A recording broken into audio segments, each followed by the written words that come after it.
My name's Adelle Onyango, and welcome to another episode of Legally Clueless. No, seriously, I have no clue what I'm doing, but I'm pretty sure I'm not the only one. Hey you, welcome to episode 260 of Legally Clueless. Thank you so much for being part of the family. If you've been here from the jump, I have got nothing but love for you. And at the very end of this episode, especially for you who is not in Kenya, stay listening because you and I could be hanging out very soon. Yeah. And if you're new to the podcast, welcome to the family. It's never too late to discover us. Audio episodes like this go out every single Monday on all online podcast streaming apps. And if you're in East Africa, you can catch us on Trace FM every Monday, Wednesday, and Friday at 1 p.m. and 11 p.m. Just go to traceradio.co.ke to stream. Speaking of things to stream, you can watch our 4 seasons of our video series and our tour series on legallycluelessafrica.com. And while you're there, sign up. Join the family to start receiving our newsletters. In fact, if you've already registered, I hope you enjoyed the letter from me that went out last week. And guess what? There's another one coming your way this Wednesday. All right, so back to this episode. I'm super excited about the story in the episode because it's just inspiring, honestly. His name is Joe. Listen to this. I remember I had a classmate. He usually is constantly chased out of school because of school fees and all those things. So I remember I called my mom and told her, hey, come to school. She came and I told her, but I have this friend of mine and her school fees, just sort him out. So my mom told me now years on now. She told me the first place she went to church and cried and said, hey, I don't know what this cross this guy has brought to me, but this is another cross. And because Joe has called me and told me of this instance, helped me to carry this cross. So she had a membership at Safari Park. She was going to the gym. Again, she was just from church, so she was crying. So a gym member came, a fellow friend of ours, and told, hey, who has beaten you so that we can go fix him up? So she told him the story of how and such happened and all those things. And he's like, okay, just tell me the details. I'll pay the check. And trust me, you want to stick around to listen to his story that's coming up a little later in this episode.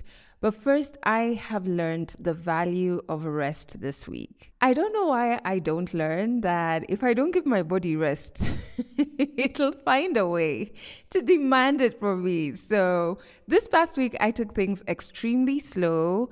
Also because my body was just feeling slow in general. I spoke about it last week a bit. And what I did was just let my body guide me. I only did what I had the energy to do. And I started to wonder, why was I so tired? At a point I was like, am I being lazy? Do I deserve to rest? And I had to give myself a wake-up call, which is why I'm sharing this, because maybe you need this wake-up call as well.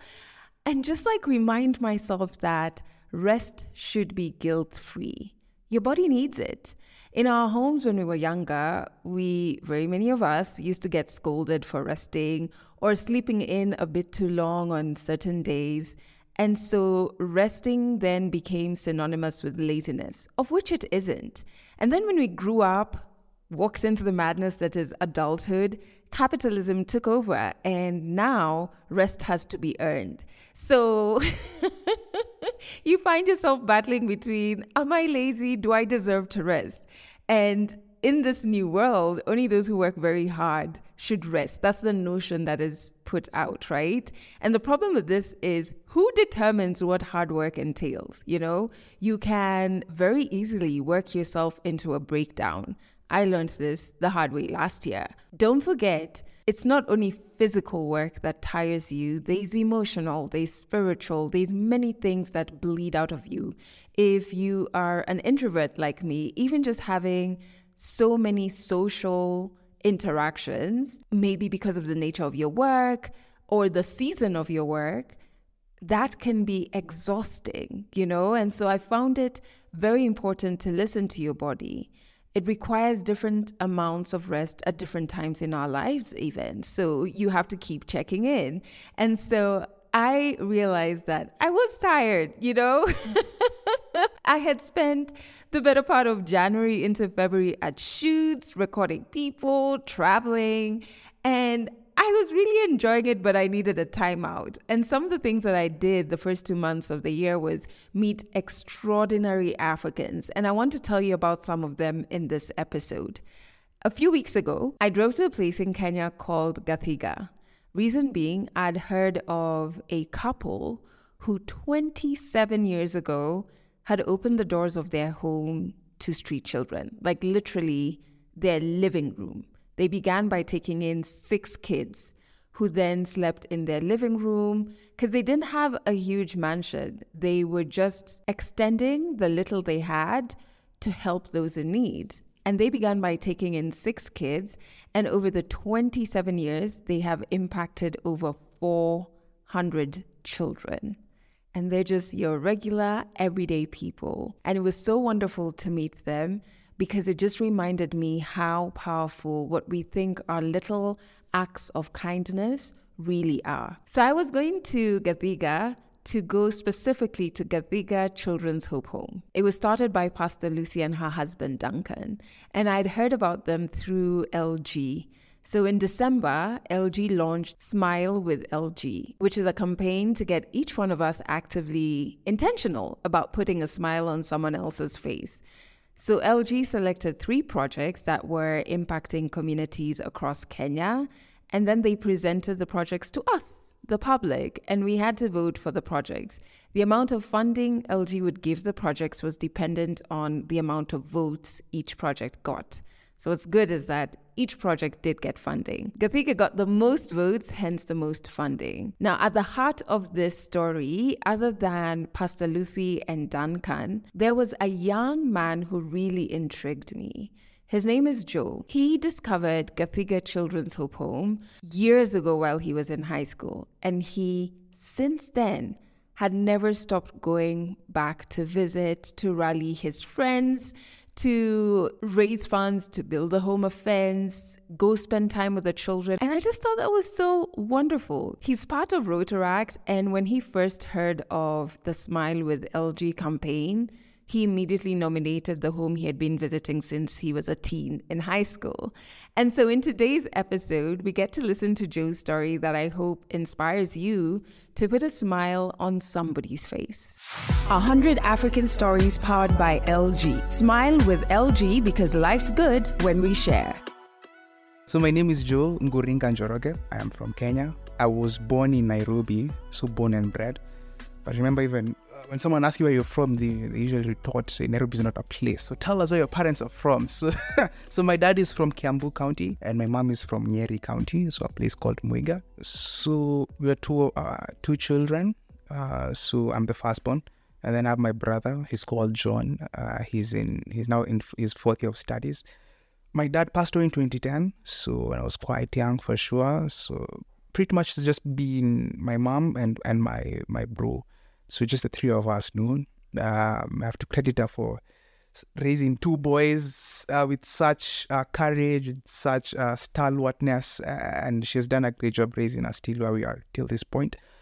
Some of the fondest memories I have of childhood. I remember this time, so 2006, I remember them surprising us and taking us to Mombasa for the first time. So I remember the first time boarding an airplane and traveling down coast. I also remember some of the activities or some of the mischievous things I used to do to them, because when I was a young child, I was quite a mischievous guy. I was an imp. So so I wasn't all this good. So I remember one of those escapades landed me in trouble. I think I can make a whole series out of it. But the long and short of it, someone was beaten, someone cried, someone did not talk to some people for some couple of days, and eventually someone apologized and realized he's starving to death, so he has to come and swallow his pride and get on their good books. Also, one thing I also remember is once I was in 2010 thereabout, my mom is good with surprises. She wanted to take us somewhere to travel, so she was so secretive about it. I thought, are you planning to do something bad to us? Because it was the middle of the night, it was around midnight or something like that. She took us to town where her office was at some point in time, and eventually her surprise worked out so well, because we just realized 2 minutes later, we're just going to the airport. So she was taking us to another trip, and this was to Dubai in 2010. So this was quite memorable. I have fond memories of that with my brother and her. So it was quite nice and quite eventful for sure. And also can say how she has really brought us up well in the Christian faith, especially being a widow and raising us up together. So also her grounding in the faith has had an impact on us and has helped us to be where we are today. So when my dad died, that has to be in 2010. And I was in boarding school by then, so I was in class 6 thereabout. So I remember coming off from midterm. So my school was in Nyeri. It was a very good school, Nyeri Good Shepherd Academy. So they usually, especially for the Nairobi boarders, that was like a small clique back then, the Nairobi boarders. So they provide a bus and then drive us all the way to Uhuru Park. Yeah. So I remember arriving in Uhuru Park, and my mom, okay, I saw the car, yes, but she hadn't come out to greet me, so I was a bit perplexed at what's happening. So I don't remember who exactly was there, but someone drove her there. So she sat at the back seat, and I was like, oh, I thought I've gone to KFC or some place to go eat. But I remember she was quite reserved. She was quite taken aback. So once we reached home, she broke the news, and I can't exactly remember how I reacted at that point in time, but I know it was really a sad point in time in life. I know it really affected my brother because he was not in boarding school back then, so he was at home. So when they got the news, I think it was a few days past since he died. I think my midterm was close to a week afterwards, So just remember seeing people come to grieve with us, offer their condolences, and the matangas or the bereavement process. That I remember having the mass, the requiem mass in church, and seeing the people there, her friends, and all those things. And I think at such trying moments, you really know who your friends are, because they have scant recollection. But you see, when you grow up, you have flashbacks and remember, hey, this and this happened. Also, the photos help you remember what happened during that day for sure. So I know it affected her in one way, shape, or form. But one thing she usually tells us, she was at the lowest. I think people used to think that will be the end of us. That will would lose everything and all those things. You know how family dynamics work and all. But luckily enough, God has been with us. He has seen us through, and ever since you've just seen the hand of God. Let me just put it like that, because raising 2 young boys as a widow and trying to find a way through the mess and the unfortunate occurrences you find yourself in, it's not that quite easy. So it takes some intrepidness, some fearlessness to be able to persevere. So I remember her from early on, especially since he passed on, her really sticking with the church and trying to be quite to raise us in a good Christian way. Okay, I'm Catholic, so good Catholic Christian way, still the same thing. So I remember just her trying to ground us and trying also at times to fill the shoes of mom and dad. So that has really been impactful somewhere along the line. And then I remember just growing up just recently, maybe 2 or 3 years ago now, again, like I alluded to earlier, you have these flashbacks of what is happening with your family. I mean, with things that happened many years ago. So sometimes I used to have questions, why did this happen? Why did this happen? So I didn't think I grieved that time as much as well, because I didn't understand it so well. Then it was the first time I was encountering grief, but some of these things I decided to pray about him, to talk about them, and I laid the matter to rest. Now, I think that was another way of grieving and leaving the matter to rest. Now, I understand why, okay, at times things happen, unfortunately, you don't know why things do happen, and have a Catholic mass, I'll just put it, things happen, you don't understand why they do happen, but at some point in time you may say, why not for such an occurrence, why not for such and such things? I'll never have gotten this, I'd never seen who my true friends are, never experienced such and such experiences in life, so we never really get an answer on earth. Maybe in heaven we'll get an answer. Usually after such occurrences, something great does happen, like a blessing or benediction. It might be painful, it might be some questions answered, but you look back and say, why not for such and such a situation? I'd never would have been here today. So just maybe 2010, 2011, when my dad had passed on. So I remember, and I think by this time my brother had joined me in boarding school, yeah, so this is still in Nyeri. So back then we wouldn't appreciate it, but she used to make such a great sacrifice to drive all the way from Nairobi to Nyeri. And she'd be there by at 7. So it means she woke up at 4, she cooked. Though we were a bit disappointed, we expected pizza or KFC, but they don't open at 4 a.m, man. So, and I think some of those instances, you look back and say, by the way, she made such a great sacrifice. You know, as a kid, you have this, but I can understand, I was none the wiser. I was a bit unappreciative of such actions she used to do, but she used to make such great sacrifices. If there were parents' day meetings, if there was a school meeting, something like that, she'd wake up early, be there at 7, give us food and some snacks, and she'd go back home. So I remember this one time, and I still remember the date, and I usually talk to her about it, and we still have some discussion because I have like a small issue with that. We were to close school.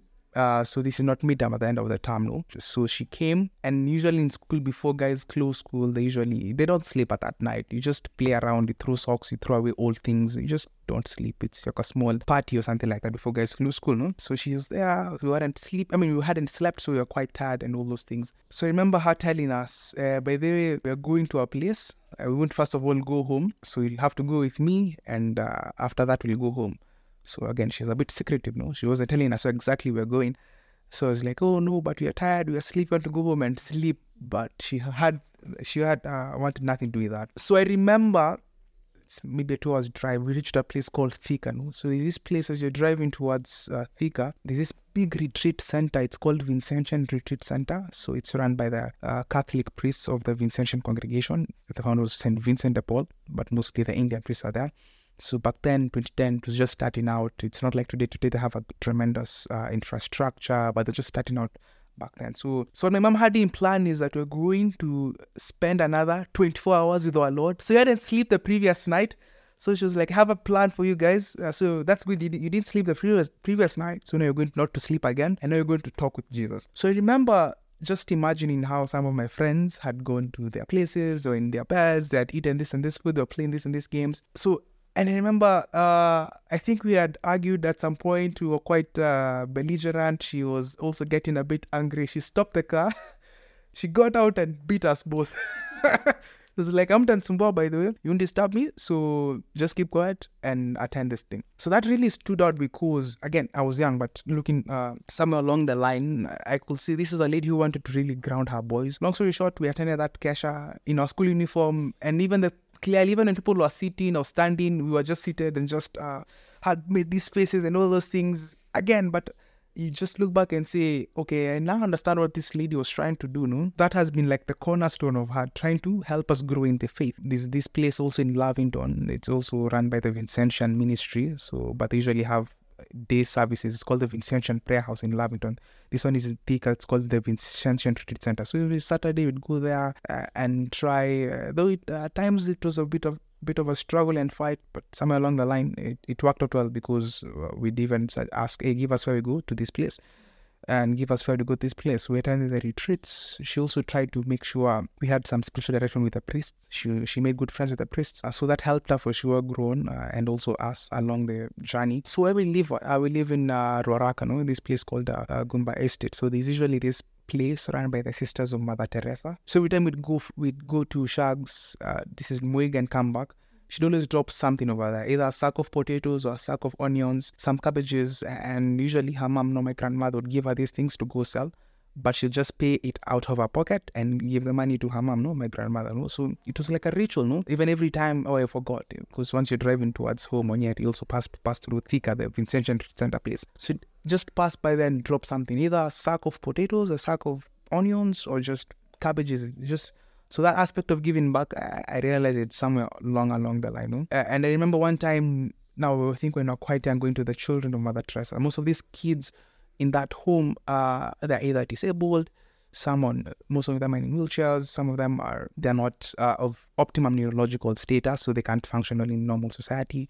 Some of these kids, if you go there especially, it'd be quite freaked out. Because the first time I remember I hid myself in, like, I didn't know how to get out. It was quite new. I didn't understand exactly what was happening. But I just got to know the kids. I got to interact with them. And nowadays, I just go there, help out most of the time. But that was the first time I realized, and along those early instances of my life, every time we just get out, we just drive from Muega to home. She just drops something along either Vincentian or in the missionaries of charity run by the Sisters of Mother Teresa, no? So even the sisters, they only know how Sabina, no? So Sabina's come, Sabina's brought this and this and this and this. Tell your mom we said thank you. Even the priest, tell your mom we said thank you. Just been a habit quite a while, and I think I also got it off from her. So sometimes I'd ask, hey, just give me a sack of onions. I bring to this place, to this home, every time we get from Shags. And I even brought my my grandmother here one time. So she saw where her sack of onions were going. I wasn't selling them or something like that. But really, that really stood out for me. How she just go an extra mile to try and do something. I remember I had a classmate. He usually is constantly chased out of school because of school fees and all those things. So I remember I called my mom and told her, hey, come to school. She came. She's in Lenana school. And I told her, but I have this friend of mine, and a school fees, just sort him out. So my mom told me now years on now, after getting out of school, She told me the first place she went to church and cried and said, hey, I don't know what this cross this guy has brought to me, but this is another cross. And because Joe has called me and told me of this instance, helped me to carry this cross. So she had a membership at Safari Park. She was going to the gym. Again, she was just from church, so she was crying. So a gym member came, a fellow friend of ours, and told, hey, who has beaten you so that you can go fix him up? So she told him the story of how and such happened and all those things. And he's like, okay, just tell me the details. I'll pay the check. So I remember my friend, he had a big area, so it was catered for. And some along the line, so my mom helped him to finish his studies, high school now. So when he finished high school, this was 2016, he went back to Muiga before guys joined campus. He was helping my grandmother around. And then afterwards, he joined MKU. Long story short, he finished. He was the top of his class. He graduated with cum laude, with honors. He was a top male student.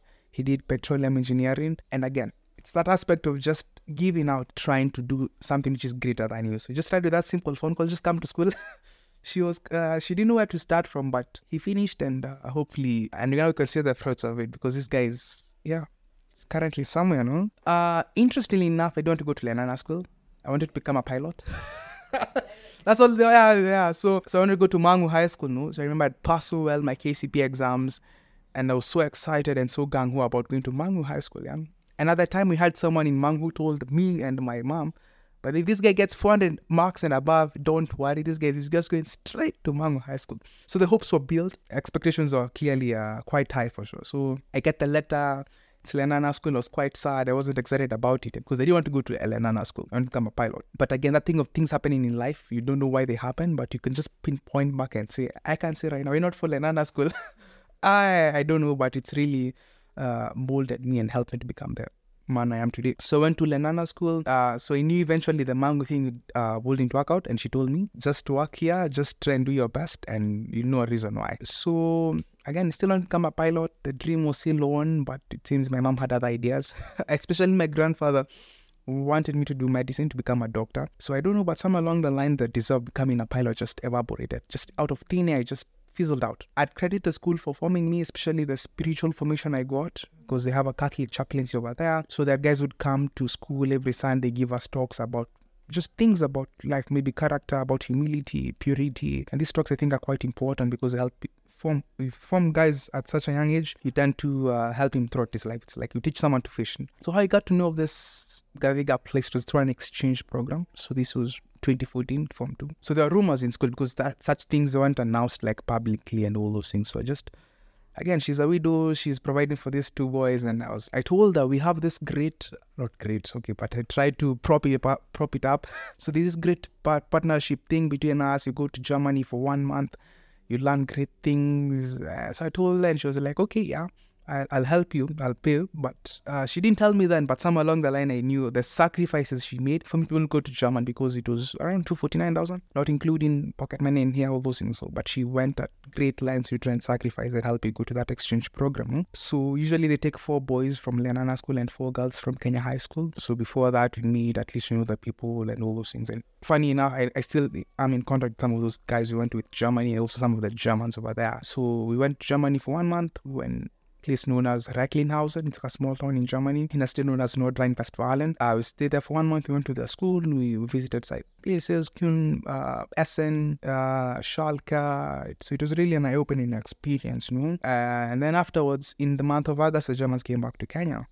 So apart from them going to places, coming to our schools, sleeping at our homes, and for them visiting sightseeing places, they decided to come to this place to do a project. So I remember fondly, we came here, we built the foundation of a certain knowledge still over there. That was the first time we knew of this place, Gathiga Hope Children's Home. And after high school, I went to Goethe to study German. I never really learned German in school. It wasn't offered over there in Lenana. So there's a club in Goethe known as Deutsch Club, German Club. So I was joined that club and I realized they were going to come here to do an activity. So now that was the second time I came over here. I think they gave out some food stuff and donated some things. So we came over here. Now this was the second time. And I was like, I know some familiar faces over here. Now, where have I seen you before? So I think that hit it off. So I think in 2018, 2019, we had this problem of, I think, security. So they needed to build a fence. So I remember I fundraised among my friends. and also some of the friends my mom had. We built a fence. It was around 28,000, 32,000 thereabouts. So we built a fence for that. And now I started this habit or this tradition of every Christmas trying to donate things to them. So I just post it out on my status. If you guys have clothes, some food I would like to donate, some cash, gift kind, even their time, they come here and donate. So every Christmas I try and do that for sure. So that's the story of Gathiga Hope Children's Home. So in Kenyatta, we have a club known as the Rotaract Club of UN Afya. So it mostly encompasses students in the College of Health Sciences. So guys are doing medicine, dentistry, pharmacy, nursing. So those people. So basically Rotaract is a club, or Rotary in that sense, as a club which has been there for over 100 years, has a long history, but the whole idea is just to bring people together and try to do some impact to people in any way, shape or form in your various communities. So also, and apart from that, the club is so keen on imparting knowledge and also imparting mentorship and also formation on its members. So this is through something we call fellowship. So fellowships means you basically call someone and they give you a talk on something else. So you can call a lawyer, you can call a doctor, you can call someone even in your own club and just to talk, because such stories tend to help people. Again, personal life stories, they tell you the experience and how they made it till then. They help people grow for sure. I joined Rotaract at the behest of my friend. So he was the community service director then in the last administration. So he pointed me out and said, hey, I know you go to Gathiga, so I want you to take this docket. So that's how, but before then, because there's a criteria for membership for you to join Rotaract, no? So at least to attend some 2 meetings, I have to attend the mother club meeting. Now this is the Rotary Club of Nairobi, Madaraka, and also attend an activity, either a fun activity or a community-based activity. So I got inducted into the club 2 years ago. So that means I have the lapel pin, I'm a Rotaractor, I have an account, I have an ID number. So anyway I go, I can attend a Rotaract fellowship. I mean, I'm a member, no? So that's how he identified me now for this, because currently I'm serving as a community service director and also as a president-elect. So that means for Rotaract is that we won't have any court case saying this will be the president or this will be the who and who. We usually do our things in order and early on. That means once this board comes to an end, I'll serve as the next president for the other year, 2024, 2025. So my friend again nominated me, so I took it up as a role. Coming out to August 23rd, the date which is now etched in people's minds.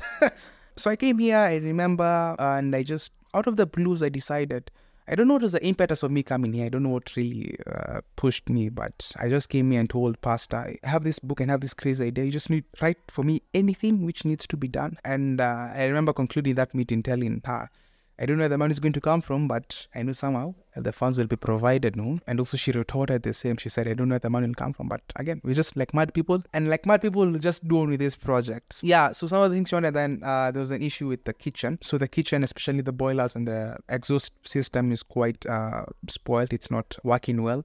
So also that means it's not as energy efficient because it's using a lot of it. So that means you put a lot of firewood, not economically feasible. Some of the things also I got to record at the time, the dormitories were in bad state. They needed some renovation. So tiles, some wardrobes for putting their things in order. The roofing also needed to be worked on, windows. And so the thing also which was quite major was a septic tank issue, no? So especially the drainage of water, the one they have is currently full and that may pose some challenges to them, especially sanitary wise. So I remember tallying down the things for everything. It was maybe coming to around 600, 700,000, so to speak. So that was it was an exorbitant amount to me at the time because again, I think the biggest thing I've done was just 30,000, just making the fence over there. So the moment she sent me a quotation, I was... I don't know what to, so I just, okay, noted, we'll just pray and hope, just pray and hope this amount of money will be, because she gave me a detailed breakdown, even labor, things as detailed as the last screw or the last nail. So yeah, so I saw the figure and I was quite bemused. I was taken aback. 3 weeks down the line, there's this Rotarian from my mother club, she was called Rotarian Corinne. So I think they had this partnership with someone from Algeria. She requested me if I have a project which can be eligible for this partnership. I was like, yes, I have a project. This is a project. I have the quotation, man. So somewhere along the line, she told me they know someone from LG and they want to, as part of their CSR, have this promotion. Give someone reason to smile, no? As part of their CSR. So my project was taken up and also 2 other projects which my mother club was handling at the time. So now the process began. So I could now see clearly there was an end inside. There was a light at the end of the tunnel because I knew once we could get some funds, we could be able to achieve some of the things we had worked on earlier on in August 23rd. So And the rest, as I say, is history. So where was I when I got the good news? So I remember some weeks leading on to that, I think they gave a deadline for when the voting process would end. So I remember early on, I just sent the messages to many groups I'm in, even my statuses. And then later on, as you could see on also the Rotarians from my mother club, I think they were like, oh, these guys are giving us a challenge. Huh? So it was quite stiff early on because refreshing, you could see now one project was clearly catching up with us, and so now I remember now sharing the post. I'd forgotten to even share the post to this home. So it also helped us in many ways, also sharing the links with their friends, with their families. So they helped in sharing the link. So I remember 2 days prior to the end of the closing of the voting period, one project was ahead of us. So you were like, wow, now we need another plan. And so I remember guys were vigorously, especially in the, I think by then schools are closed. So we just reached out to guys, hey, please vote for us, vote for us, vote for us. It was so quite tight that I think some fear was to the end. One project was ahead of us, but at the end of the business day or the end of voting, at the end of the voting process, we clearly emerged victorious, and I thank everyone who participated. And as well, tell people, you see, the winners of this project are the beneficiaries of the LG process. It's not me or them, or it's just because regardless of who's number 1, number 2, number 3, people will just be helped in any way, shape, or form, and that's the most important thing. So when I got home, I got the message, you guys have won, and all those things. So again, I was just celebrating with my mom and my bro, and I also made some few calls, and there, especially the Rotarian Corinne, she shared the good news. Then she had knew for sure. So and it really dawned on us when we went to LG the first time, and they told us of how things are going to go. And then when we had the presentation of the checks, I think we eventually met, and it was really surreal, no? So when I called Pastor, I reminded of August 23rd. Pastor, do you remember August 23rd? Yes, I even wrote in my book, yeah, here's the thing and all the things. So I remembered of that instance, and I told her, but you know how things do work, for some great things do work, and this eventually turned out to be an eventful eventful occurrence, because at the beginning, you never really knew where the money would come from. So again, I think out of breath, we were so excited. We were like, thank God. And just remember from the other side, also her telling me, people in the home are happy, they're excited, they're enthused, everyone knows, and they were quite happy for sure. Yeah, I'll also be honest about the amount of money once we saw that had been allocated to us. 3.1 million Kenya shillings. So 3.1 million Kenya shillings was quite a huge amount of money. And I know with such great things, great responsibilities do lie behind you. It's like that great quote from Spider-Man, with great power comes great responsibility, no? So with great money comes... put it about to put at the end of that statement. So that was a huge amount of money, and clearly it was above and beyond what we had budgeted for earlier, because I told you the things she gave me, the quotation was coming to around 750. So for sure we knew it was a big amount, and we knew each coin should go to this project and help them in any way, shape or form, and also to assist them somewhere along the line that it can create money or income generating activity so that I can help them. So we were here last week with my members from my club and one Rotarian. We sat down, we discussed how things will be, the money will be used, because again, I never knew this, but somewhere along the line, especially through Rotaract, you have to do things in such a transparent and clear manner, no? So once they get a quotation, they release the funds and the projects are done. So now just in the preliminary phase of trying to get those quotations, so that once you get a good quotation, we have the projects done and the money dispersed. Because the money doesn't come to my account or to anyone's account. It's a Rotary thing or a rule, because it's for community service projects or the community service project. So they have a quotation, the money is just released to do that work. So no one in any way is going to get access, and each coin goes to the project over here. And the work is really beginning, and the onus will be on us, because I'm sure 6 months down the line, they like to see where the money really went to, and people like to see how the funds are being allocated, because again, Kenyans are voting, and they have a responsibility, and also I think they have a right to know what's happening with the money, So that's what some responsibility on my part and also on everyone else's part. So the journey is just beginning, but again, I think we've had a great relationship with these guys, and I know somewhere along the line, once you come in and see the before and after photos, guys will clearly notice the difference. Again, since 2015, I've seen some kids who are this tall, and now they're this tall. And you're like, where did I see you? I mean, you've changed so fast. And they remember you, and they remember some of the things you even did for them, even forgot. Did I really do that thing? And but they remember those things you did.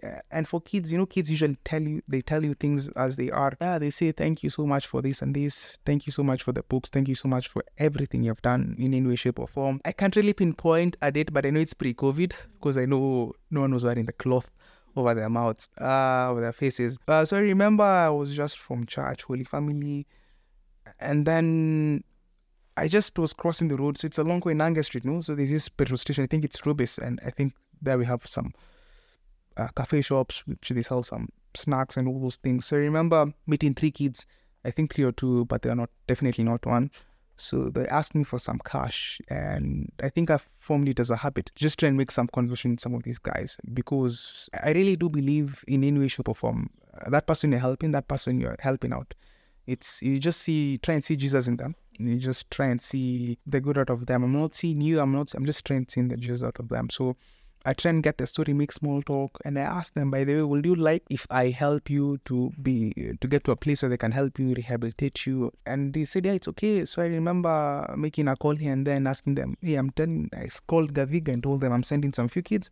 I'm giving them fare, so once they come, just meet me, send them. So I remember giving them fare, giving them some food. So they arrived. So some few months later, I came over here and someone just stopped me and asked me, hey, by the way, do you remember who I was? No, I don't remember. Unless you remind me, yeah, I'm the guy who met that evening in town. You gave me some food and you gave me some money to come over here. And once I had that, it was heartwarming. I think it brought a tear to my eye, but it was really joyful trying and see, wow.